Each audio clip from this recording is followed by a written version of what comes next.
നിയോഗം. മലയോര മേഖലയിലെ ആ കറുത്ത രാത്രി ആര്യന്റെ ഓർമ്മയിൽ ഇന്നും ഒരു കനലായി നീറുന്നുണ്ട്. അന്ന് പെയ്ത മഴയ്ക്ക് ചോരയുടെ ഗന്ധമായിരുന്നു. ഇടുക്കിയിലെ ആ ഉയർന്ന കുന്നിൻ ചരിവിൽ ആര്യന്റെ കൊച്ചുവീട് വിളക്കുമാടം പോലെ തെളിഞ്ഞു നിന്നിരുന്നു. കാവിലെ ഉത്സവം കൂടാൻ വേണ്ടി അമ്മയുടെ നിർബന്ധത്തിന് വഴങ്ങി നേരത്തെ പോയതായിരുന്നു ആര്യൻ. ഉത്സവം കഴിഞ്ഞു നിൽക്കുമ്പോഴാണ് ആ ഭീകരമായ ശബ്ദം കേട്ടത്. മല പിളരുന്ന ശബ്ദം.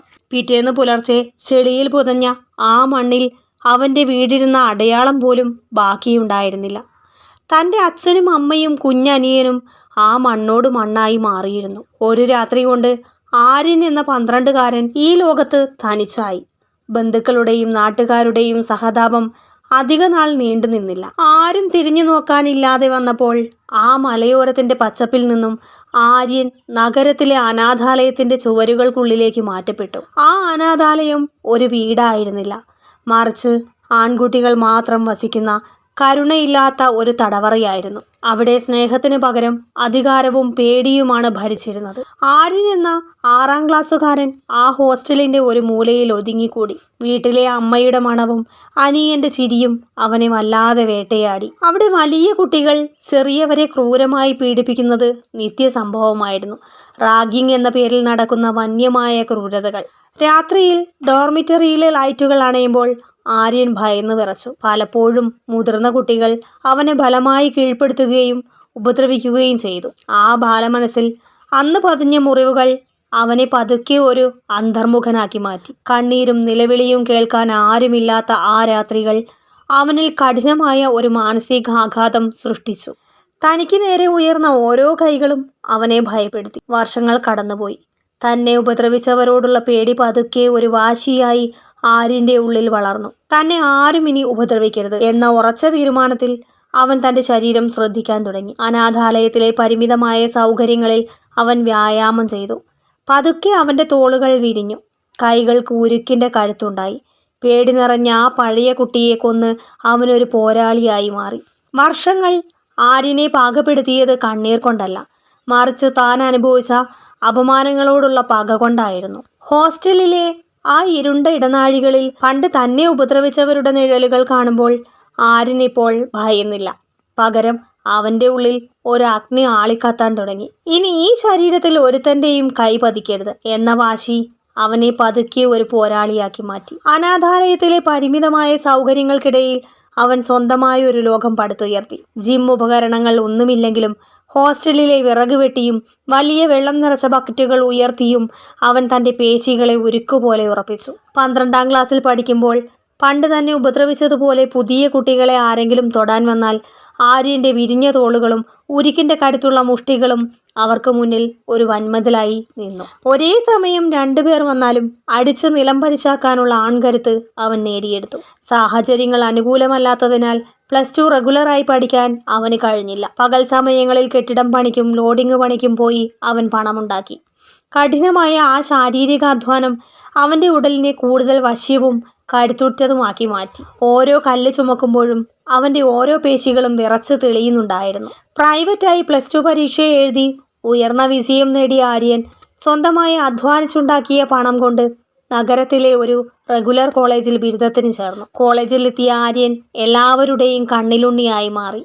അനാഥാലയത്തിലെ ഹോസ്റ്റലിൽ താമസിച്ചുകൊണ്ടായിരുന്നു അവൻ്റെ പഠനം. തൻ്റെ വരുമാനത്തിൽ ഒരു ഭാഗം അവൻ ജിമ്മിൽ ചിലവാക്കാൻ തുടങ്ങി. കൃത്യമായ ഡയറ്റും ശാസ്ത്രീയമായ വ്യായാമവും അവനെ ഒരു കംപ്ലീറ്റ് ബോഡി ബിൽഡറാക്കി മാറ്റി. കോളേജ് ക്യാമ്പസിലൂടെ അവൻ നടന്നു പോകുമ്പോൾ ആ പരുക്കൻ ഷർട്ടിനുള്ളിൽ തള്ളി വീർത്ത അവൻ്റെ നെഞ്ചും വിരിഞ്ഞ തോളുകളും കണ്ട് പെൺകുട്ടികൾ ശ്വാസം അടക്കി പിടിച്ചു. ഡിഗ്രി 2ാം വർഷമായപ്പോഴേക്കും ആര്യൻ്റെ ശരീരം ഒരു ശില്പം പോലെ മിനുസപ്പെട്ട് കഴിഞ്ഞിരുന്നു.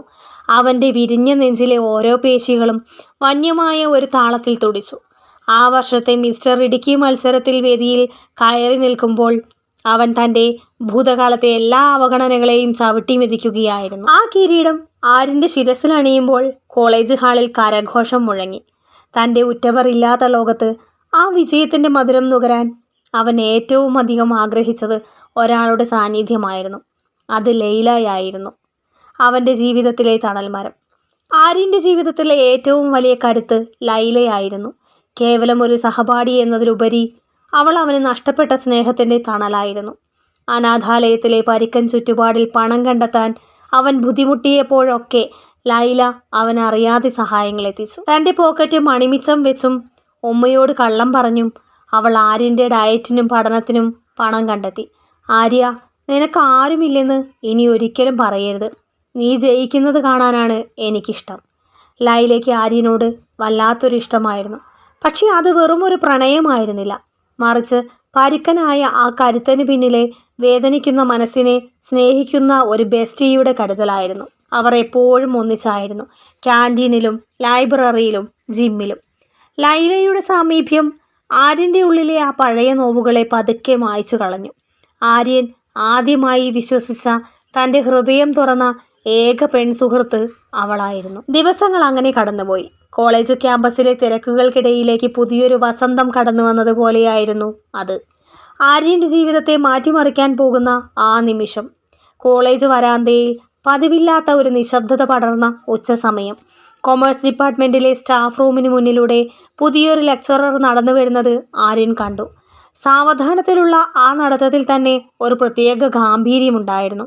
കണ്ടാൽ ഒരു 34-35 വയസ്സ് തോന്നിക്കുന്ന പക്വതയാർന്ന സൗന്ദര്യമുള്ള ഒരു തട്ടമിട്ട മൊഞ്ചത്തി താത്ത.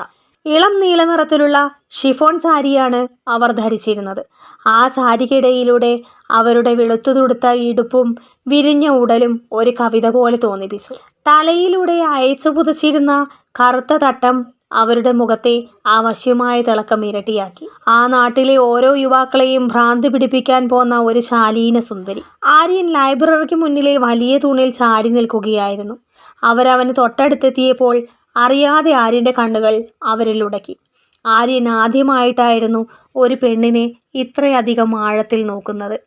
അവൻ്റെ വിരിഞ്ഞ തോളുകളും സിംഹത്തിൻ്റെ ആൺകരുത്തുള്ള മുഖവും കണ്ടപ്പോൾ അവരുടെ നടത്തത്തിൻ്റെ വേഗത ഒന്ന് കുറഞ്ഞു. അവർ ആര്യനെ ഒന്ന് പാളി നോക്കി. ആ നിമിഷം അവരുടെ കണ്ണുകൾ തമ്മിലുടക്കി. വർഷങ്ങളായി പരിചയമുള്ളവർ തമ്മിൽ കാണുന്നത് പോലെ ഒരു പ്രത്യേക തിളക്കം ആ കണ്ണുകളിൽ ഉണ്ടായിരുന്നു. ഒന്നും മിണ്ടിയില്ലെങ്കിലും അവരുടെ നോട്ടം പരസ്പരം ഒരു ഉടമ്പടി ഒപ്പിടുന്നത് പോലെയായിരുന്നു. ആര്യൻ്റെ കണ്ണുകളിലെ ആ വന്യമായ തിളക്കം ആ ലെക്ചററുടെ ഉടലിൽ ഒരു വിറയൽ സൃഷ്ടിച്ചു. അവരുടെ വിടർന്ന കണ്ണുകളിൽ ആര്യനോടുള്ള ഒരു നിഗൂഢമായ താല്പര്യം ഒളിഞ്ഞിരിപ്പുണ്ടായിരുന്നു. ആ നിമിഷം ആര്യൻ്റെ കാലുകൾ ഒന്നിടറി. കണ്ണുകൾക്ക് വിശ്വസിക്കാൻ കഴിയാത്ത ഒരു സത്യമാണ് അവൻ്റെ മുന്നിൽ തെളിഞ്ഞത്. ക്യാമ്പസിനെ മുഴുവൻ തൻ്റെ അഴക് കൊണ്ട് നിശബ്ദമാക്കിയ ആ സുന്ദരി തൻ്റെ ആത്മമിത്രം ലൈലയുടെ ഉമ്മയാണെന്നറിഞ്ഞപ്പോൾ ആര്യൻ്റെ ഹൃദയം പടപടാമിടിച്ചു. ഇത്രയും കാലം ലൈല പറഞ്ഞു കേട്ട ആ ഉമ്മ ഇത്രയും ഭംഗിയുള്ളൊരു ഹൂറിയാണെന്ന് അവൻ സ്വപ്നത്തിൽ പോലും കരുതിയിരുന്നില്ല. ആര്യൻ ലൈലയുടെ അടുത്തേക്ക് ചെന്നു. അവൾ ലെക്ചററുടെ കൈകളിൽ തൂങ്ങി ചിരിച്ചു നിൽക്കുകയായിരുന്നു. ലൈലയുടെ ഉമ്മ കോളേജിലേക്ക് വരുമെന്ന് പറഞ്ഞിരുന്നു. പക്ഷേ അത് ഇത്രയും വലിയൊരു മൊഞ്ചത്തിയായിരിക്കുമെന്ന് ആര്യൻ ഒട്ടും പ്രതീക്ഷിച്ചില്ല. ആര്യ, ഇങ്ങോട്ട് വാ. ഇതാണ് ഞാൻ എപ്പോഴും പറയാറുള്ള എൻ്റെ ഉമ്മ സുഹൈല, ലൈല പറഞ്ഞു. ആര്യൻ അത് കേട്ട് സ്തബ്ധനായി നിന്നുപോയി. ലൈലയുടെ ഉമ്മയുടെ പേര് സുഹൈല എന്നാണെന്ന് അവൻ അറിയാമായിരുന്നു. പക്ഷെ ആ പേരിന് ഇത്രയും സൗന്ദര്യമുണ്ടെന്ന് അവൻ ഇപ്പോഴാണ് തിരിച്ചറിയുന്നത്. ലൈലയുടെ കറുത്ത കണ്ണുകളും ചിരിയും ഒക്കെ ഉമ്മയിൽ നിന്ന് കിട്ടിയതാണെന്ന് അവന് മനസ്സിലായി. പക്ഷെ മകളേക്കാൾ വശ്യതയും ഉടലഴകും ഉമ്മയ്ക്കുണ്ട്. ആര്യൻ സുഹൈലയുടെ കണ്ണുകളിലേക്ക് നോക്കി. നേരത്തെ കണ്ട ആ തിളക്കം ഇപ്പോഴും അവിടെയുണ്ട്. ലൈല തൻ്റെ ഉറ്റ സുഹൃത്താണെന്ന് അറിഞ്ഞപ്പോൾ സുഹൈലയുടെ ചുണ്ടിൽ ഒരു കൗതുകം നിറഞ്ഞ പുഞ്ചിരി വിരിഞ്ഞു. ഓ, അപ്പോൾ ഇതാണോ നീ എപ്പോഴും പറയുന്ന ആ മിസ്റ്റർ ഇടുക്കി? പുകഴ്ത്തലുകൾ ഒട്ടും കൂടിപ്പോയിട്ടില്ലല്ലോ ലൈല. സുഹൈല ആര്യനെ ഒളികണ്ണിട്ട് നോക്കിക്കൊണ്ട് ലൈലയോട് പറഞ്ഞു. ഇത്രയും സുന്ദരിയായ ഒരു ഉമ്മ എങ്ങനെ ലൈലയ്ക്കുണ്ടായി? ലൈലയുടെ വാപ്പ ഭാഗ്യവാനാണോ അതോ ഈ സൗന്ദര്യം അനുഭവിക്കാൻ കഴിയാതെ ദൂരെയാണോ?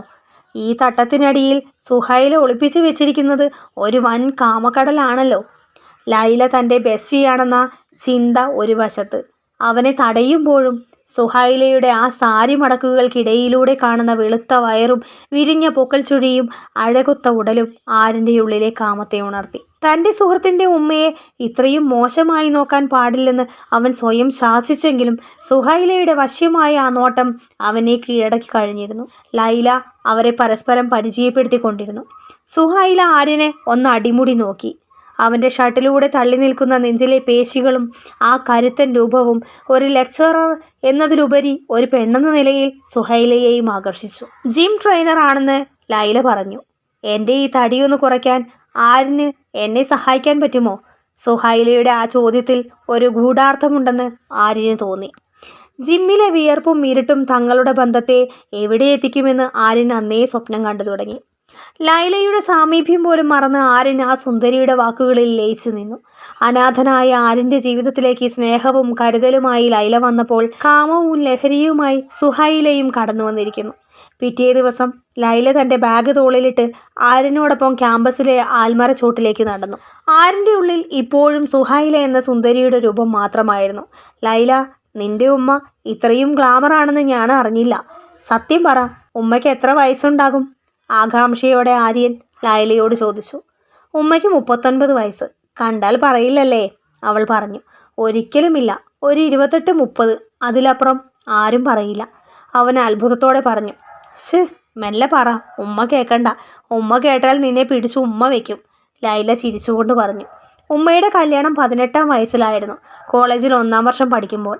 അന്ന് ഉമ്മയെ കാണാൻ ഇതിലും മൊഞ്ചായിരുന്നു.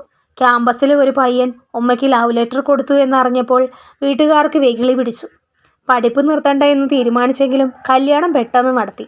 അന്ന് ഗൾഫിൽ നിന്ന് വന്ന 30 വയസ്സുകാരൻ വാപ്പയുമായിട്ടായിരുന്നു നിക്കാഹ്. ലൈല പറഞ്ഞു. ആര്യൻ താല്പര്യത്തോടെ കേട്ടുനിന്നു. പക്വതയുള്ള ഒരു പുരുഷനും കൗമാരം തുളുമ്പുന്ന ഒരു പെൺകുട്ടിയും തമ്മിലുള്ള ആ ബന്ധം അവൻ്റെ മനസ്സിനെ വല്ലാതെ ഉണർത്തി. വാപ്പയ്ക്ക് ഉമ്മയെ വലിയ കാര്യമായിരുന്നു. അത്രയും മൊഞ്ചുള്ള പെണ്ണല്ലേ. കല്യാണം കഴിഞ്ഞ് ലീവ് തീരുന്നത് വരെ വാപ്പ ഉമ്മയെ നിലത്ത് നിർത്തിയിട്ടില്ല. എപ്പോഴും കൂടെ തന്നെ വേണം. ലീവ് കഴിഞ്ഞ് പോകുന്നത് വരെ വാപ്പയുടെ കാര്യം കാണാൻ വേണ്ടി മാത്രമുള്ള ഒരു പാവയെ പോലെയായിരുന്നു ഉമ്മ. പക്ഷേ ആ ആവേശത്തിനിടയിൽ ഞാനുണ്ടായി. കല്യാണം കഴിഞ്ഞ് 2 ആഴ്ചയ്ക്കുള്ളിൽ തന്നെ വാപ്പ എൻ്റെ വിത്തിട്ട് കഴിഞ്ഞിരുന്നു. പക്ഷെ ഞാനുണ്ടായ വിവരം അറിയുന്നതിന് മുൻപേ വാപ്പയുടെ ലീവ് കഴിഞ്ഞ് തിരിച്ചുപോയി. ആര്യൻ നെറ്റി ചൊളിച്ചു. 2 വർഷം കഴിഞ്ഞ് വരുന്ന ഭർത്താവിനായി കാത്തിരിക്കുന്ന ആ 18-കാരിയുടെ അവസ്ഥ അവൻ ആലോചിച്ചു. 2 വർഷം കൂടുമ്പോഴാണ് വാപ്പയുടെ വരവ്. വരുമ്പോൾ വാപ്പയ്ക്ക് ഒരു പ്രത്യേക സ്വഭാവമുണ്ട്. എന്നെ വീട്ടിൽ നിർത്താൻ അയാൾക്കിഷ്ടമല്ല. എന്നെ അപ്പോൾ തന്നെ ഉമ്മയുടെ വീട്ടിലേക്ക് കൊണ്ടുവിടും. ലൈല വല്ലാത്ത വിഷമത്തോടെ പറഞ്ഞു. അതെന്താ, സ്വന്തം മകളെ എന്തിനാ മാറ്റി നിർത്തുന്നത്? ആര്യൻ ആകാംക്ഷയോടെ ചോദിച്ചു. ലൈലയുടെ മുഖത്ത് ഒരു നാണം പടർന്നു. അതാണ് വാപ്പയുടെ രീതി. 2 മാസം ഉമ്മ തനിക്ക് മാത്രമുള്ളതാകണമെന്ന് വാപ്പയ്ക്ക് നിർബന്ധമാണ്. മകൾ കൂടെയുണ്ടെങ്കിൽ അവർക്ക് പ്രൈവസി കിട്ടില്ലല്ലോ.